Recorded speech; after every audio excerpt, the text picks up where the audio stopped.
नमस्कार मित्रांनो, ठरलं तर मग या मालिकेच्या आजच्या धमाकेदार प्रोमोमध्ये आपण बघणार आहोत. इथे आता चैतन्याचा सायलीला फोन आले असतो.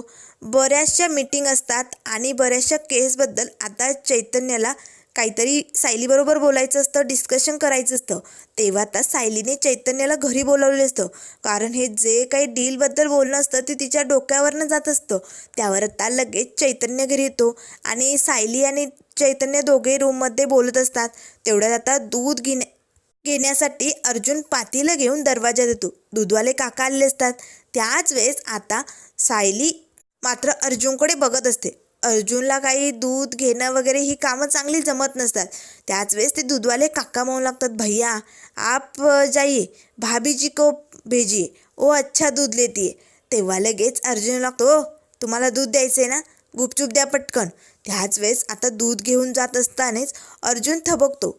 त्यावर आता सायली चैतन्याला म्हणत असते, चैतन्य भाऊजी आपण या रमेशचं केस काढले, पण आता जर इन्स्पेक्टर सावंतांनी या स्केचवरनं जर या रमेशचा शोध घेतला तर हा दुसरा ट्रक ड्रायव्हर सापडल्यानंतर नागराज विरुद्ध आपल्याकडे ठोस पुरावा असेल.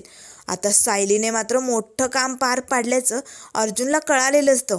पण इकडे प्रियाला मात्र धक्का बसलेला असतो, कारण या रमेशचा शोध घेतल्यानंतर अर्जुन तर पुरता अडकणार आणि माझं काय, या नागराजने जर मलाही अडकवलं तर, असे असंख्य प्रश्न आता प्रियासमोर उभे राहिलेले असतात.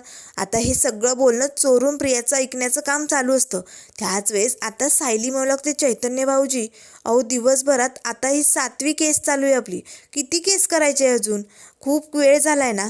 त्यावर लगेच चैतन्य म्हणू लागतो, वहिनी ही तर फक्त 7वीच आहे. अगं अर्जुन दिवसभरात 15 ते 16 केस करतो. आता मात्र अर्जुनची ही कमाल बघून सायलीला जरा धक्का बसतो. तर मित्रांनो, अशाच मालिकेंच्या अपडेट पाहण्यासाठी चॅनलला लाईक करा, सबस्क्राईब करा. व्हिडिओ पाहिल्याबद्दल धन्यवाद.